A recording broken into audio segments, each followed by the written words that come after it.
Hi students. നമ്മൾ first chapters എല്ലാം complete ചെയ്തു. സെക്കൻഡ് ഇയേഴ്സിലേക്ക് കടന്നിരിക്കുകയാണ്. സെക്കൻഡ് ഇയറിൻ്റെ അകത്ത് ബേസിക്സ് ഓഫ് ന്യൂട്രീഷൻ ആണ് നിങ്ങളുടെ ഫസ്റ്റ് ചാപ്റ്റർ. അതിന് മുമ്പ് ഫസ്റ്റ് ഇയറിൽ നമ്മൾ പഠിച്ചായിരുന്നു. ഹോം സയൻസിനകത്ത് 5 സെക്ഷൻസ് ഉണ്ട്.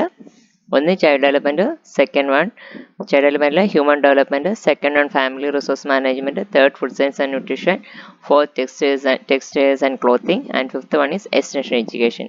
അതിലെ തേർഡ് സെക്ഷനായ ഫുഡ് സയൻസ് ആൻഡ് ന്യൂട്രീഷൻ്റെ അകത്തെ ഫസ്റ്റ് ചാപ്റ്ററാണ് നമ്മൾ പഠിക്കാൻ പോകുന്നത്, ബേസിക്സ് ഓഫ് ന്യൂട്രീഷൻ.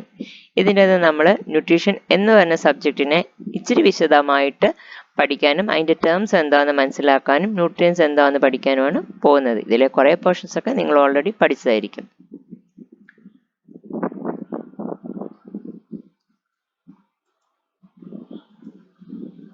ഈ ടേംസ് ആണ് നമുക്ക് ആദ്യം പഠിക്കാനുള്ളത്. ഹെൽത്ത് എന്താണ്, ന്യൂട്രീഷൻ എന്താണ്, ന്യൂട്രിയൻസ് എന്താണ്. ഇതിൽ നിങ്ങൾക്കറിയാം ഹെൽത്ത് എന്ന് പറയുന്നതിൻ്റെ ഡെഫിനിഷൻ നിങ്ങൾ പഠിച്ചിട്ടുള്ളതാണ്. ന്യൂട്രീഷൻ അറിയാം, ന്യൂട്രിയൻസ് അറിയാം. ഓട്ടോട്രോഫിക് ന്യൂട്രീഷനും ഹെറ്ററോട്രോഫിക് ന്യൂട്രീഷൻ ആയിരിക്കും നിങ്ങളുടെ മനസ്സിൽ വരുന്നത്. പക്ഷേ ഇവിടെ നമ്മൾ ന്യൂട്രീഷൻ എന്നതിനെ ഒരു ടേം ആയിട്ടാണ് ഡിസ്ക്രൈബ് ചെയ്യുന്നത്. പിന്നെ ന്യൂട്രിയൻസ്. സോ നമുക്ക് ഓരോ വേർഡ്സിൻ്റെയും ഡീറ്റെയിൽസിലേക്ക് പോകാം. First health. എന്താണ് ഹെൽത്ത്? ഹെൽത്ത് എന്ന് പറയുമ്പോൾ ആരോഗ്യം എന്നാണ് ചിന്തിക്കുക. ആരോഗ്യം ഇല്ലാത്ത അവസ്ഥ എന്നൊരു കൺസെപ്റ്റിലാണ് ഹെൽത്തിനെ എല്ലാവരും കണക്കാക്കുന്നത്. പക്ഷേ ഹെൽത്ത് എന്ന് പറയുന്നത് ഒരു രോഗമില്ലാത്ത അവസ്ഥ എന്ന് പറയുന്നത് ഫിസിക്കൽ മാത്രമല്ല, ഫിസിക്കലിയും സൈക്കോളജിക്കലിയും അതുപോലെ തന്നെ സോഷ്യലിയും ഹെൽത്തി ആയിട്ട് ജീവിക്കുക, ആരോഗ്യകരമായ ജീവിതം നയിക്കുക എന്നതാണ് ഹെൽത്തിൻ്റെ ക്ലിയർ ആയിട്ടുള്ള definition. World Health Organization defines health as a state of complete physical, mental and social well-being and not merely the absence of disease or infirmity. Disease ഇല്ലാത്ത, രോഗാവസ്ഥ ഇല്ലാത്ത ഒരു കണ്ടീഷൻ എന്നല്ല ഉദ്ദേശിക്കുന്നത്, പക്ഷേ എല്ലാ വിധത്തിലും ഹെൽത്തി ആയിട്ടിരിക്കുക എന്നതാണ് വേൾഡ് ഹെൽത്ത് ഓർഗനൈസേഷൻ ഹെൽത്തിനെ ഡിഫൈൻ ചെയ്യുന്നത്. അപ്പോൾ ഇത് നിങ്ങൾ പഠിച്ചിരിക്കുക. അതാണ് ഹെൽത്തിൻ്റെ ഡെഫിനേഷൻ വേൾഡ് ഹെൽത്ത് ഓർഗനൈസേഷൻ പറയുന്നത്. അപ്പോൾ ഇതിൻ്റെ അകത്ത് 3 സ്റ്റെപ്സ് പറയുന്നുണ്ട്. Physical, mental and social wellbeing. ഇതാണ് ശരിക്കും പറഞ്ഞാൽ ഹെൽത്തിൻ്റെ ഡയമെൻഷൻസ് ആയിട്ട് വരുന്നത്. ഇതാണ് dimensions of health: physical, mental and social as described in the WHO definition and other dimensions are spiritual, emotional, vocational dimension. ഈ ഇത്രയും ഡയമെൻഷനെ കുറിച്ച് നിങ്ങൾ സീരിയസ് ആയിട്ട് ചിന്തിച്ചാൽ ഫിസിക്കൽ ഡയമെൻഷൻ എന്ന് പറഞ്ഞാൽ എന്താണ്? നമ്മളുടെ ശരീരത്തിലുണ്ടെന്ന ഫിസിക്കൽ ഡെവലപ്മെൻറ്റ്, അതായത് പൊക്കവും വണ്ണവും ഒക്കെ വയ്ക്കുന്നതെല്ലാം തന്നെ, അതായത് ബ്രെയിൻ, അത് ഹ്യൂമൻ ഡെവലപ്മെൻറ്റ് നമ്മൾ പഠിച്ചു കഴിഞ്ഞാണ്. ഹെഡ് സർക്കംഫറൻസ്, മിഡ് ആം സർക്കംഫറൻസ്, ഹൈറ്റ്, വെയിറ്റ് എല്ലാം വരുന്നത് ഫിസിക്കൽ ഡെവലപ്മെൻ്റ് ആണ്. അങ്ങനെ ഓരോ ആയിട്ടുള്ള ആ ഫിസിക്കിന് ഉണ്ടാവുന്ന പ്രശ്നങ്ങൾ എല്ലാം തന്നെയാണ് ഒരെണ്ണമെന്ന്. പിന്നെ മെൻ്റൽ ഡയമെൻഷൻ എന്ന് പറയുമ്പോൾ നമ്മുടെ സൈക്കോളജിക്കലായിട്ടുള്ള ഡയമെൻഷൻസ് ആണ്. സോഷ്യൽ ഡയമെൻഷൻ നമ്മൾ സൊസൈറ്റിയിൽ എങ്ങനെ ബിഹേവ് ചെയ്യുന്നു എന്നാണ് സോഷ്യൽ ഡയമെൻഷൻ്റെ അകത്ത് വരുന്നത്. സ്പിരിച്വൽ ഡയമെൻഷൻ ആധ്യാത്മിക തലമാണ്. അവിടെ നമ്മളുടെ എല്ലാം സെൻസ് ഓർഗൻസിനെ എന്തുമാത്രം കൺട്രോൾ ചെയ്യാൻ പറ്റുന്നു, എറ്റേണലായിട്ടുള്ള ഗോഡ് എന്ന കൺസെപ്റ്റിനെ എങ്ങനെ എടുക്കുന്നു, ഇതെല്ലാമാണ് സ്പിരിച്വൽ ഡയമെൻഷനകത്ത് വരുന്നത്. ഇമോഷണൽ ഡയമെൻഷനകത്ത് നമ്മുടെ ഇമോഷൻസിനെ എത്ര ഫ്രൂട്ട്ഫുൾ ആയിട്ടും സൊസൈറ്റിക്ക് അക്സെപ്റ്റബിൾ ആയിട്ടും നമുക്ക് എക്സ്പ്രസ് ചെയ്യാൻ പറ്റുന്നു എന്നാണ് ഇമോഷണൽ ഡയമെൻഷൻ എന്ന് പറയുന്നത്. വൊക്കേഷണൽ ഡയമെൻഷൻ എന്ന് പറയുമ്പോൾ നമ്മളുടെ ജോലി സ്ഥലത്തും അല്ലെങ്കിൽ നമ്മളുടെ കരിയറുമായിട്ട് ബന്ധപ്പെട്ട് എത്ര ഫ്രൂട്ട്ഫുൾ ആയിട്ടും എത്ര എഫക്റ്റീവായിട്ടും നമുക്കത് മുന്നോട്ട് കൊണ്ടുപോകാൻ സാധിക്കുന്നു എന്നാണ് വൊക്കേഷണൽ ഡയമെൻഷൻ. ഈ ഫിസിക്കൽ ഡയമെൻഷനെ ഡീറ്റെയിൽ ആയിട്ട് നോക്കാം. ഫിസിക്കൽ ഡയമെൻഷനകത്ത് വരുന്ന 3 ഡയമെൻഷൻസ് ആണ്: regular physical activity, adequate rest, good nutrition. ഈ 3 എണ്ണവും കൂടി ചേർന്ന് കഴിഞ്ഞാൽ നമുക്ക് ഫിസിക്കലി ഹെൽത്തി ആയിട്ടിരിക്കാം. നെക്സ്റ്റ് മെൻ്റൽ ഡയമെൻഷനാണ് സ്ട്രെയിൻ. എപ്പോഴും ഹാപ്പി ആയിട്ടും വളരെ കോർഡിയലായിട്ട് എല്ലാവരോടും പെരുമാറിയും വളരെ റിലാക്സ്ഡ് ആയിട്ടും ജീവിച്ചു കഴിഞ്ഞാൽ നമുക്ക് സ്ട്രെസ്ഫുൾ കണ്ടീഷൻ ഒഴിവാക്കാൻ പറ്റും. അങ്ങനെ സ്ട്രെസ്ഫുൾ കണ്ടീഷൻ ഇല്ലാതെ ഇരിക്കുന്ന ഒരു കണ്ടീഷനെയാണ് മെൻ്റൽ ഹെൽത്ത് എന്ന് പറയുന്നത്. സോഷ്യൽ ഹെൽത്ത് ആണ്. സോഷ്യൽ ഹെൽത്തിൻ്റെ അകത്ത് വരുന്നത് നമ്മളുടെ ഫാമിലി മെമ്പേഴ്സായിട്ടും അതുപോലെ തന്നെ ഫ്രണ്ട്സുമായിട്ടുള്ള ഇൻട്രാക്ഷൻസ് ഹെൽത്തി ആയിട്ട് കൊണ്ടുവരികയും അവരുമായിട്ട് വളരെ ഹെൽത്തി ആയിട്ടുള്ള ഒരു കോർഡിയലായിട്ടുള്ള ഒരു റിലേഷൻഷിപ്പ് മെയിൻറ്റെയിൻ ചെയ്യാൻ സാധിക്കും എന്നതാണ് സോഷ്യൽ ഹെൽത്തിൻ്റെ അകത്ത് ഉദ്ദേശിക്കുന്നത്. അതായത് ആൻറ്റി സോഷ്യൽ ബിഹേവിയേഴ്സിൽ ഇൻഡൾജ് ചെയ്യാതെ സോഷ്യലി അക്സെപ്റ്റബിൾ ആയ രീതിയിൽ ജീവിതം മുന്നോട്ട് കൊണ്ടുപോകുക. നെക്സ്റ്റ് സ്പിരിച്വൽ ഹെൽത്ത് ആണ്. അതൊരു ഇന്നർ പേസ് ആണ്. നമ്മളുടെ ബാഹ്യമായോ കാര്യങ്ങളോ ഒന്നും നമ്മൾ അഫക്റ്റ് ചെയ്യാതെ വളരെ പീസ്ഫുൾ മൈൻഡിൽ പോകാൻ പറ്റുന്നു എന്നതിനെയാണ് നമ്മൾ സ്പിരിച്വൽ ഹെൽത്ത് ആയിട്ട് കണക്കാക്കുന്നത്. ഇമോഷണൽ ഹെൽത്ത് എന്ന് പറഞ്ഞാൽ നമ്മുടെ ഇമോഷനെ വളരെ എഫക്റ്റീവായിട്ട് എക്സ്പ്രസ് ചെയ്യാനായിട്ടും സൊസൈറ്റിക്ക് അക്സെപ്റ്റബിൾ ആയ മാനറിൽ എക്സ്പ്രസ് ചെയ്യുകയും അതിനെ കൺട്രോൾ ചെയ്യുകയും അതിനെ ഓവർകം ചെയ്യാൻ പറ്റുന്ന കഴിവിനാണ് വൊക്കേഷണൽ ഹെൽത്ത് എന്ന് വെച്ചാൽ നമ്മുടെ കരിയറിനെ ഫ്രൂട്ട്ഫുൾ ആയിട്ട് കൊണ്ടുപോകുന്നതാണ് വൊക്കേഷണൽ ഹെൽത്ത്. ഇത് ഇത്രയുമാണ് ഡയമെൻഷൻസ് ഓഫ് ഹെൽത്ത്. നെക്സ്റ്റ് നമുക്ക് ന്യൂട്രീഷൻ എന്നാൽ എന്താണെന്ന് നോക്കാം. അതെന്താണ്, എന്തുകൊണ്ടാണ് അത് ഇമ്പോർട്ടൻ്റ് എന്നതിനെ കുറിച്ചുള്ള ഡീറ്റെയിൽസിലേക്ക് പോകാം. ന്യൂട്രീഷൻ നമ്മൾ ഹെറ്ററോട്രോഫിക് ന്യൂട്രീഷനും ഓട്ടോട്രോഫിക് ന്യൂട്രീഷനും ഒക്കെ കണ്ടിട്ടുണ്ട്. അത് നമ്മൾ ഫുഡ് കൺസ്യൂമിങ് പാറ്റേൺ ആണ് നമ്മൾ സാധാരണ ഉദ്ദേശിക്കുന്നത്. പക്ഷേ ഇതിൻ്റെ അകത്ത് ന്യൂട്രീഷൻ എന്ന് പറഞ്ഞാൽ is A branch of study ആയിട്ടാണ് നമ്മൾ കാണുന്നത്. അപ്പോൾ അതിനെ അങ്ങനെ ഡിഫൈൻ ചെയ്യുമ്പോൾ study of nutrients in food, അതിനെ എങ്ങനെ യൂസ് ചെയ്യുന്നു, മെറ്റബിളൈസേഷൻ എങ്ങനെ നടക്കുന്നു, അബ്സോർപ്ഷൻ എങ്ങനെ നടക്കുന്നു, അതിനെ ഹെൽത്തിനെയും ഡിസീസിനെയുമായിട്ടുള്ള അതിൻ്റെ റിലേഷൻഷിപ്പ് എന്താണ്, ഏതൊക്കെ ന്യൂട്രിയൻസ് ആണുള്ളത്, അങ്ങനെയുള്ള ഡീറ്റെയിൽ ആയിട്ടുള്ള സ്റ്റഡി നടത്തുന്ന ഒരു ബ്രാഞ്ച് ഓഫ് സയൻസ് ആണ് ന്യൂട്രീഷൻ എന്ന് പറയുന്നത്. ആ സ്റ്റഡിക്കകത്ത് വരുന്നതാണ് അങ്ങനെ ന്യൂട്രീഷനെ കുറിച്ചുള്ള സ്റ്റഡി അല്ലെങ്കിൽ ആ സയൻസ് നമ്മൾ പഠിച്ചു കഴിയുമ്പോൾ അതിൻ്റെ അകത്ത് വരുന്ന സബ് ടേംസ് ആണ് ഒപ്റ്റിമം ന്യൂട്രീഷൻ. അതായത് നമുക്ക് ഏതൊക്കെ ന്യൂട്രിയൻസ് ഉണ്ടെന്നും അത് എത്ര ക്വാണ്ടിറ്റിയിൽ കൺസ്യൂം ചെയ്യണമെന്നും അതുകൊണ്ടുണ്ടാകുന്ന ബെനിഫിറ്റ്സും അറിയുമ്പോൾ അത് അഡിക്വേറ്റ് എമൗണ്ടിലും കറക്റ്റ് പ്രപ്പോർഷനിലും നമ്മൾ കൺസ്യൂം ചെയ്യുവാണ് എങ്കിൽ അതിനെ ഒപ്റ്റിമം ന്യൂട്രീഷൻ എന്ന് പറയുന്നു. When all essential nutrients are present in the correct proportion and amount as required by our body, the person is said to be at optimum nutrition. ആവശ്യമുള്ള എല്ലാ ന്യൂട്രിയൻസും correct എമൗണ്ടിലും correct പ്രപ്പോർഷനിലും adequate എമൗണ്ടിലും ഒരു person available ആകുവാണ് എങ്കിൽ അതിനെ നമ്മൾ optimum nutrition അറിയും. അപ്പോൾ അങ്ങനെ ഒരു ഒപ്റ്റിമം ന്യൂട്രീഷൻ കണ്ടീഷൻ ഉണ്ടെങ്കിൽ തീർച്ചയായിട്ടും അതിന് ഓപ്പോസിറ്റ് ആയിട്ടും ഒരു കണ്ടീഷൻ കാണും, അതായത് മാൽ ന്യൂട്രീഷൻ. മാൽ ന്യൂട്രീഷൻ എന്ന് പറഞ്ഞാൽ അവിടെ ഡെഫിഷ്യൻസി ഉണ്ടാവാം, എക്സസ് ഉണ്ടാവാം, ഇംബാലൻസ് ഉണ്ടാവാം. അത് ഒരു ന്യൂട്രിയൻ്റ് ആവാം, ഒന്നിലധികം ന്യൂട്രിയൻസ് ആവാം. അതിൻ്റെ ഈ 3 സെക്ഷൻസും വന്നു കഴിഞ്ഞാൽ അതിനെ മാൽ ന്യൂട്രീഷൻ എന്ന് പറയുന്നു. ഈ മാൽ ന്യൂട്രീഷനിൽ തന്നെ 2 സെക്ഷൻസ് ഉണ്ട്, അണ്ടർ ന്യൂട്രീഷനും ഓവർ ന്യൂട്രീഷനും. പേരിൽ നിന്ന് തന്നെ അറിയാം, അണ്ടർ ന്യൂട്രീഷൻ എന്ന് പറഞ്ഞാൽ സ്റ്റണ്ടിങ് ആൻഡ് വേസ്റ്റിംഗ് ആണ്. അതായത് നമ്മളുടെ അഡിക്വേറ്റ് എമൗണ്ടിലും കറക്റ്റ് പ്രപ്പോർഷനിലും ഫുഡ് കൺസ്യൂം ചെയ്യാതിരിക്കുക അല്ലെങ്കിൽ ന്യൂട്രിയൻസ് നമ്മളുടെ ശരീരത്തിന് ലഭിക്കാതിരിക്കുന്ന അവസ്ഥയാണ് അണ്ടർ ന്യൂട്രീഷൻ എന്ന് പറയുന്നത്. Stunting, wasting, underweight, micronutrient deficiencies എല്ലാം തന്നെ ഏതിൻ്റെ അത്തരം അണ്ടർ ന്യൂട്രീഷൻ, അതായത് ഡെഫിഷ്യൻസീസ്. ഓവർ ന്യൂട്രീഷൻ എക്സസ് ആയിട്ടുള്ളതാണ്, എക്സസും ഇംബാലൻസും അതിൻ്റെ അകത്തൊരു overnutrition. Overweight, obesity and diet related non communicable disease എല്ലാം തന്നെ ഇതിൻ്റെ അകത്തൊരു ഓവർ ന്യൂട്രീഷൻ്റെ അകത്തൊരു, അതായത് നമ്മുടെ കൺസംഷൻ കൂടിയ എമൗണ്ടിലാണ്. സോ ഇതാണ് ഓവർ ന്യൂട്രീഷൻ. നെക്സ്റ്റ് നമ്മൾ പഠിക്കുന്നത് ന്യൂട്രിയൻസിനെ കുറിച്ചാണ്. എന്താണ് ന്യൂട്രിയൻസ്? ന്യൂട്രിയൻസ് വെച്ചാൽ vitamins, minerals, protein, carbohydrate, fats ഇതുപോലെയുള്ള ഫുഡിൻ്റെ അകത്ത് കാണപ്പെടുന്ന കെമിക്കൽ കോൺസ്റ്റിറ്റ്യൂവൻസിനെ എല്ലാത്തിനെയും കൂടി ചേർത്തിട്ടാണ് നമ്മൾ ഇത് പറഞ്ഞത്. കെമിക്കൽ കോൺസ്റ്റൻസ് സാധാരണയല്ല, chemical constants which promote growth and provides energy. ഗ്രോത്തിനെ പ്രൊമോട്ട് ചെയ്യും, എനർജി പ്രൊവൈഡ് ചെയ്യുകയും നമുക്ക് ഡെഫിഷ്യൻസി എന്ന് വരാൻ നമ്മുടെ സ്കിന്നിനെയും ഐസിനെയും എല്ലാത്തിനെയും ഹെൽത്തി കണ്ടീഷൻ മെയിൻറ്റെയിൻ ചെയ്യാനുള്ള ഫുഡ്സിൽ അടങ്ങിയിട്ടുള്ള കെമിക്കൽ കോൺസ്റ്റൻസിനാണ് നമ്മൾ എന്ത് പറയുന്നത്, ന്യൂട്രിയൻസ് എന്ന് പറയുന്നത്. ആ ന്യൂട്രിയൻസിനെ ക്ലാസിഫൈ ചെയ്തിരിക്കുന്നതാണ് carbohydrate, protein, fat, vitamin, mineral, വാട്ടറും അതിൻ്റെ ഒപ്പം തന്നെ ഫൈബർ കണ്ടന്റുമുണ്ട്. ഇത് രണ്ടും ന്യൂട്രീഷണലി സിഗ്നിഫിക്കൻ്റ് അല്ല, പക്ഷേ നമ്മളുടെ റെഗുലേറ്ററി ഫംഗ്ഷന് ഇമ്പോർട്ടൻ്റ് ആണ്. അത് നമുക്ക് തുടർന്നുള്ള ക്ലാസ്സുകളിൽ പഠിക്കാം. അപ്പം നമുക്കിപ്പോൾ carbohydrate, protein, fat, vitamin and mineral ഈ 5 എണ്ണം എന്ന് പറയുന്നത് ഗ്രോത്ത് പ്രൊമോട്ട് ചെയ്യാനായിട്ടും നമ്മളുടെ ശരീരത്തിനെ ഡിസീസസിൽ നിന്ന് പ്രിവെൻറ്റ് ചെയ്യാനായിട്ടും നമുക്ക് എനർജിക്കും വേണ്ടി ഹെൽപ്പ് ചെയ്യുന്നതാണ് ഈ 5 ന്യൂട്രിയൻസ്. ഇതിൻ്റെ ഡീറ്റെയിൽസിലേക്ക് നമുക്ക് പോകാം. ആദ്യത്തേത് കാർബോഹൈഡ്രേറ്റ്.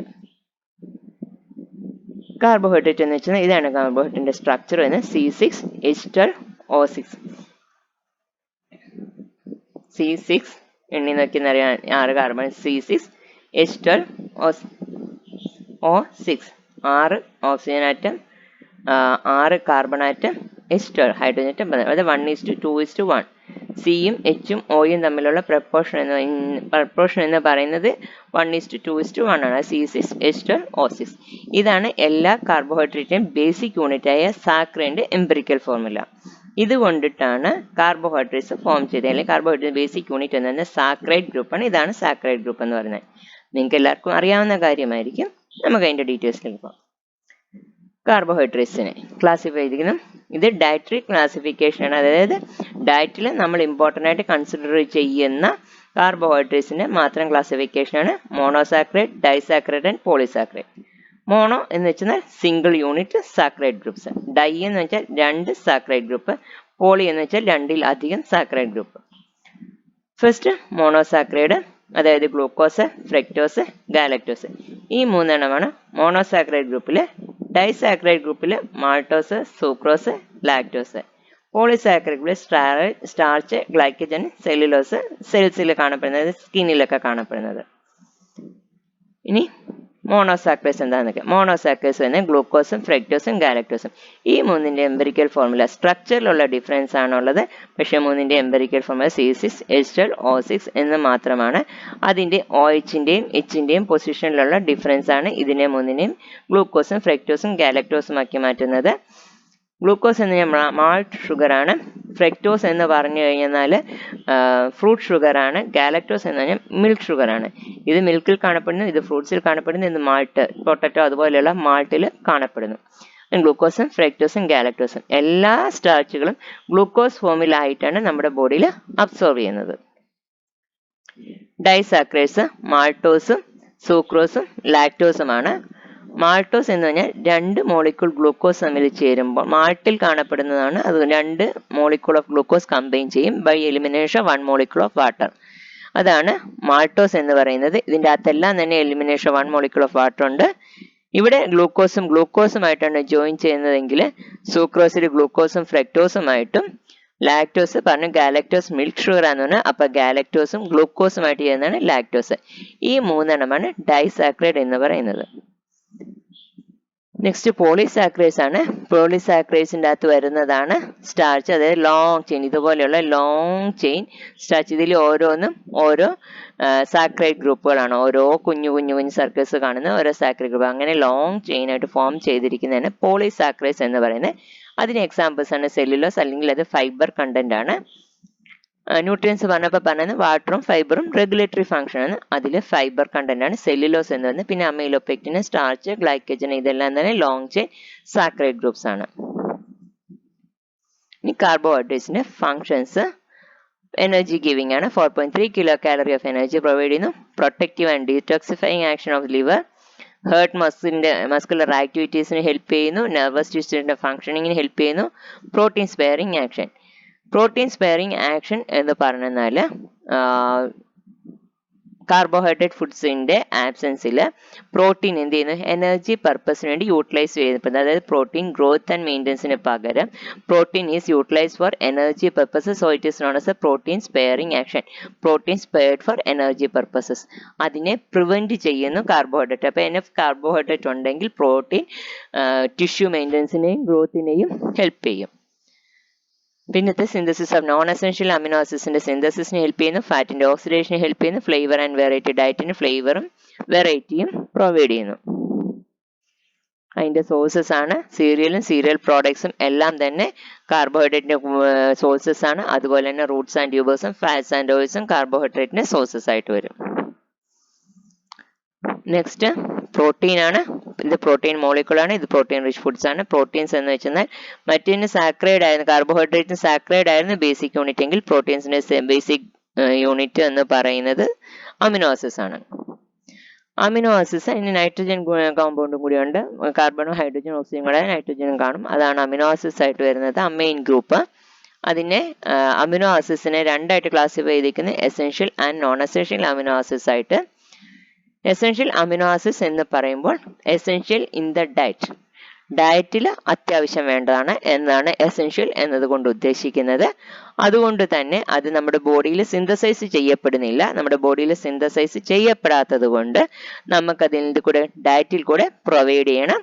അതുകൊണ്ടാണ് അതിന് എസെൻഷ്യൽ അമിനോ ആസിഡ്സ് എന്ന് പറയുന്നത്. അതിൻ്റെ അകത്ത് വരുന്നതാണ് isoleucine, leucine, lysine, methionine, phenylalanine, threonine, tryptophan and വലൈൻ.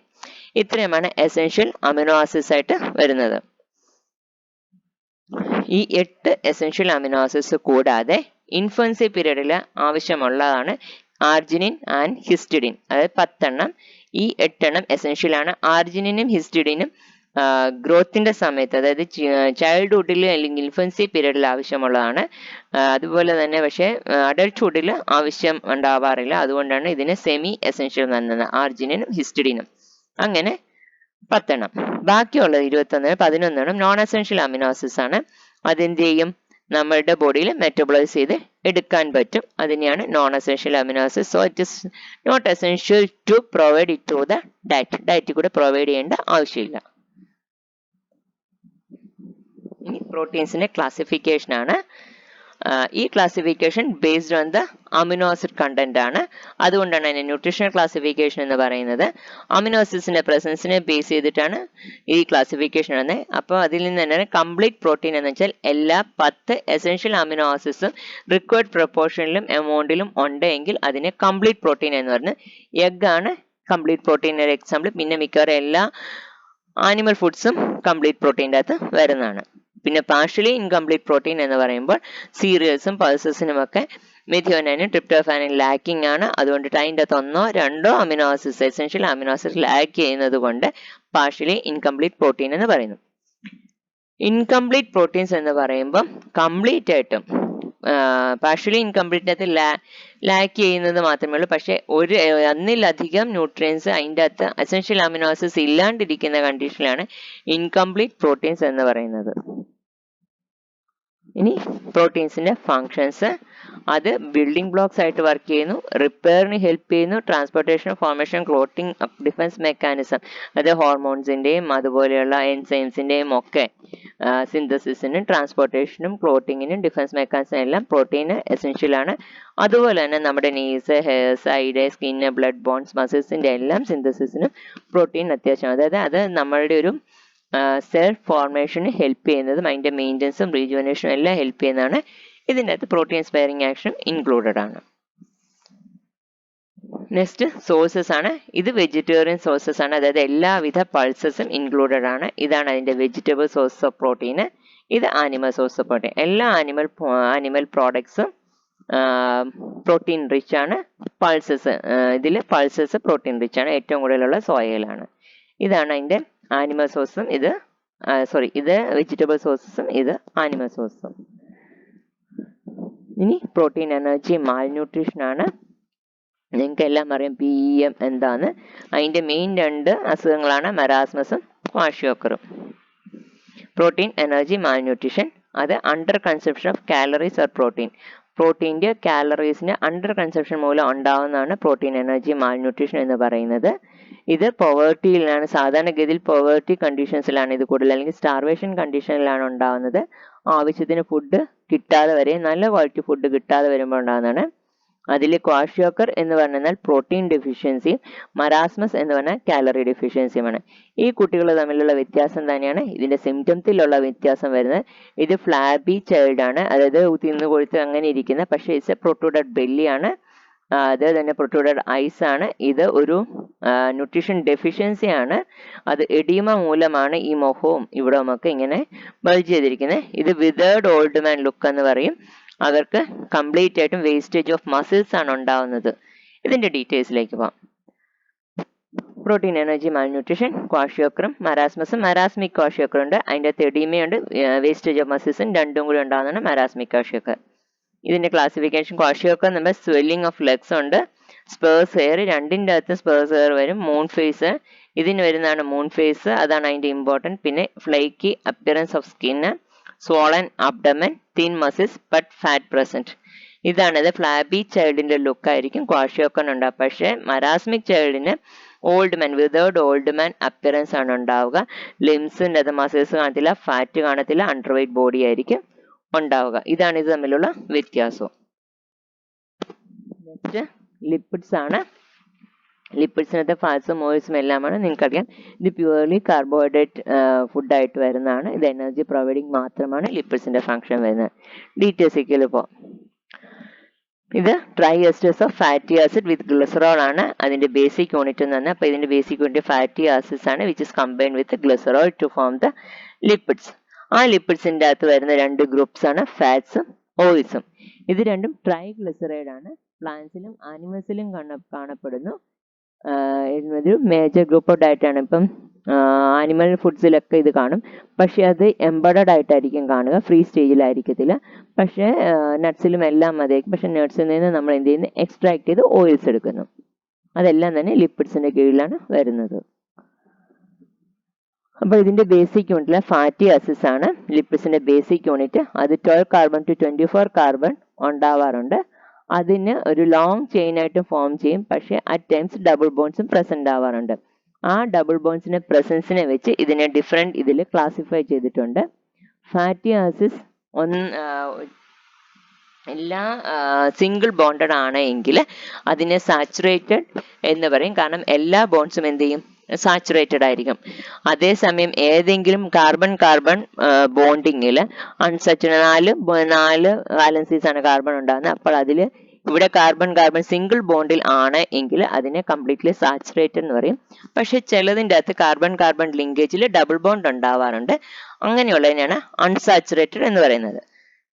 അതിൽ തന്നെ ഒരു കാർബൺ കാർബൺ ലിങ്കേജിൽ മാത്രമേ ഡബിൾ ബോണ്ട് ഉണ്ടെങ്കിൽ മോണോ അൺസാച്ചുറേറ്റഡ് ഫാറ്റി ആസിഡ് എന്നും, ഒന്നിലധികം രണ്ടോ അതിലധികമോ ഉണ്ടെങ്കിൽ പോളി അൺസാച്ചുറേറ്റഡ് ഫാറ്റി ആസിഡ്സ് എന്നും പറയും. അതിൽ ഇനി എസെൻഷ്യൽ ഫാറ്റി ആസിഡ്സ് എന്ന് പറയും. എസെൻഷ്യൽ ഫാറ്റി ആസിഡ്സ് എന്നാൽ എല്ലാം തന്നെ poly unsaturated fatty mono and poly unsaturated fatty acids ആണ്.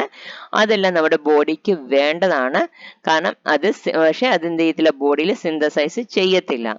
ഹ്യൂമൻ ബോഡിയിൽ സിന്തസൈസ് ചെയ്യാത്തത് കൊണ്ട് ഇത് എന്ത് ചെയ്യണം, നമ്മുടെ ഡയറ്ററി കൂടെ പ്രൊവൈഡ് ചെയ്യണം. എസെൻഷ്യൽ ഫാറ്റി ആസിഡ്സ് ആയിട്ട് വരുന്നതാണ് ലീനോലിക് acid, arachidonic acid and ലീനോലിനിക് acid. അപ്പോൾ എസെൻഷ്യൽ അമിനോ ആസിഡ്സ് പറഞ്ഞതുപോലെ തന്നെ നമ്മുടെ ബോഡിയുടെ ഗ്രോത്തിനും മെയിൻ്റനൻസിനും ആവശ്യമുള്ളതും അതേസമയം അത് നമ്മുടെ ബോഡിയിൽ സിന്തസൈസ് ചെയ്യപ്പെടത്തില്ലാത്തത് കൊണ്ട് should be provided through the diet. So it is known as the essential fatty acids. ആ ലിപ്പിഡ്സ് പഠിച്ചപ്പോൾ നമ്മൾ പറഞ്ഞായിരുന്നു, ലിപ്പിഡ്സിൻ്റെ അകത്ത് നമ്മൾ പറഞ്ഞപ്പോൾ lipids known as fats and oils എന്ന് പറയുന്നത്. ഈ ഫാറ്റ്സും ഓയിൽസും തമ്മിൽ എന്താ ഡിഫറൻസ്? നിങ്ങൾക്ക് എല്ലാവർക്കും അറിയാവുന്ന ഡിഫറൻസ് തന്നെയാണ് ഫാറ്റ്സും ഓയിൽസും തമ്മിലുള്ള ഡിഫറൻസ്. മോസ്റ്റ്ലി ഫാറ്റ്സ് ആനിമലിലാണ് കാണപ്പെടുന്നത്, ഓയിൽസ് സാധാരണ പ്ലാന്റ്സിൽ നിന്ന് ഡിറൈവ് ചെയ്തെടുക്കുകയാണ് ചെയ്യുന്നത്. അതാണ് first difference. Fats are usually derived from animals whereas oils are usually derived from plants.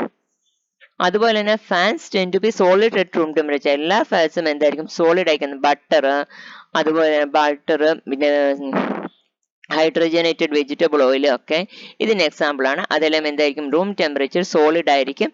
അതേസമയം ഓയിൽ എന്ന് പറയുന്നത് എന്ത് ചെയ്യും, റൂം ടെമ്പറേച്ചറിൽ ലിക്വിഡ് സ്റ്റേജിലായിരിക്കും കാണപ്പെടുക. ഇത് രണ്ടുമാണ് ഫാറ്റ്സും ഓയിൽസും തമ്മിലുള്ള മേജർ ഡിഫറൻസ്.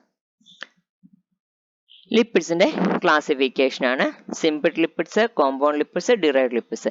ഇതിൻ്റെ അകത്ത് എസ്റ്റേഴ്സ് ഓഫ് ഫാറ്റി ആസിഡ്സ് മാത്രമേ കാണത്തുള്ളൂ. പക്ഷെ കോമ്പൗണ്ട് ലിപ്പിഡ്സിൻ്റെ അകത്ത് ഫാറ്റി ആസിഡ് മറ്റ് ഗ്രൂപ്പുകളുമായിട്ട് കമ്പൈൻഡ് ആയിരിക്കും. ഫോസ്ഫോ ലിപ്പിഡ്സും ഗ്ലൈക്കോ ലിപ്പിഡ്സും ഒക്കെ മറ്റ് കോമ്പൗണ്ട്സുമായിട്ട് കമ്പൈൻഡ് ആയിരിക്കും. ഡിറൈവ്ഡ് ലിപ്പിഡ്സ് എന്ന് വെച്ചാൽ ഹൈഡ്രോ കാർബൺ റിങ്സ് ആയിരിക്കും, long chain hydro carbon links ആയിരിക്കും ഉണ്ടാവുക. കോമ്പൗണ്ട് ലിപ്പിഡ്സിൽ നിന്ന് ഡിറൈവ് ചെയ്തിട്ടുള്ളതാണ് ഡിറൈവ്ഡ് ലിപ്പിഡ്സ് എന്ന് പറയുന്നത്. സിമ്പിൾ ലിപ്പിഡ്സ്, വാറ്റ്സും ഫാക്സസും എല്ലാം സിമ്പിൾ ലിപ്പിഡ്സ് ആണ്. ഇതാണ് ഇതിന്റെ classification. Simple lipids directly fatty acids മാത്രമായിരിക്കും. ഇത് കോമ്പൗണ്ട് ലിപ്പിഡ്സ് ഫാറ്റി ആസിഡ്സ് മറ്റ് ഗ്രൂപ്പുകളുമായിട്ട് കമ്പൈൻ ചെയ്തതായിരിക്കും. ഡിറൈവ് ലിപ്പിഡ്സ് ഒരു മദർ ലിപ്പിഡിൽ നിന്നും ഡിറൈവ് ചെയ്തിട്ടുള്ളതായിരിക്കും ഡിറൈവ് ലിപ്പിഡ്സ്. ഫാറ്റ്സ് അല്ലെങ്കിൽ ലിപ്പിഡ്സിന്റെ ഫങ്ഷൻസ്, അത് എനർജി പ്രൊവൈഡ് ചെയ്യുന്നു, ഓർഗൻസിനെ കുഷ്യൻ ചെയ്യുന്നു. ഇമ്പോർട്ടൻ്റ് ആയിട്ടുള്ളതാണ് വിറ്റമിൻ, ഫാറ്റ് സോലുബിൾ വിറ്റമിൻസിന്റെ അബ്സോർപ്ഷനും മെറ്റബോളിസത്തിനും ഹെൽപ്പ് ചെയ്യുന്നു. ഇൻസുലേറ്റർ ആയിട്ട് വർക്ക് ചെയ്യുന്നത്, തണുപ്പുള്ള സമയങ്ങളിലൊക്കെ നമ്മുടെ ബോഡി ഹീറ്റിനെ ഇൻസുലേറ്റ് ചെയ്യാനായിട്ട് ഹെൽപ്പ് ചെയ്യുന്നു. അതുപോലെ തന്നെ ടേസ്റ്റും വെറൈറ്റിയും പ്രൊവൈഡ് ചെയ്യാനായിട്ട് ഹെൽപ്പ് ചെയ്യുന്നു. ഒത്തിരി ഫാറ്റ് ഉണ്ടെങ്കിൽ അത് വെയിറ്റ് ഗെയിനും ഹാർട്ട് ഡിസീസിനും കാരണമായി തീരും.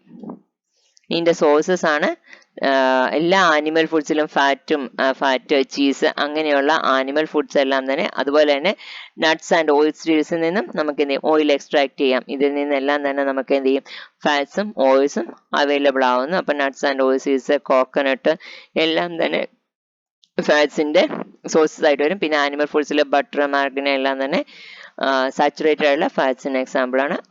ഇത് രണ്ട് ഗ്രൂപ്പുകളുമാണ് എക്സാമ്പിൾസ് ആയിട്ട് വരുന്നത്. അപ്പം നമ്മൾ ഇന്ന് പഠിച്ചത് എന്തൊക്കെയാ, കാർബോഹൈഡ്രേറ്റ്സ് അതിന്റെ ക്ലാസിഫിക്കേഷന്, പ്രോട്ടീന് അതിന്റെ ക്ലാസിഫിക്കേഷന്, പിന്നെ ലിപ്പിഡ്സ് അതിന്റെ ക്ലാസിഫിക്കേഷൻ, ഇതിന്റെ എല്ലാം സോഴ്സസ്, പ്രോട്ടീൻ, എനർജി, മാൽന്യൂട്രീഷനും. ഇത്രയും പോർഷൻ കൊണ്ട് നമ്മുടെ ഫസ്റ്റ് ഇയറിലെ ഫസ്റ്റ് ചാപ്റ്ററിന്റെ ഒരു കുഞ്ഞു ഫസ്റ്റ് പോർഷൻ കംപ്ലീറ്റ് ചെയ്യുന്നു. ബാക്കി അടുത്ത ക്ലാസ്സിലേക്ക് നമുക്ക് കാണാം. Thank you. നന്നായിട്ട് പഠിക്കുക. സംശയങ്ങളുണ്ടെങ്കിൽ ചോദിക്കുക.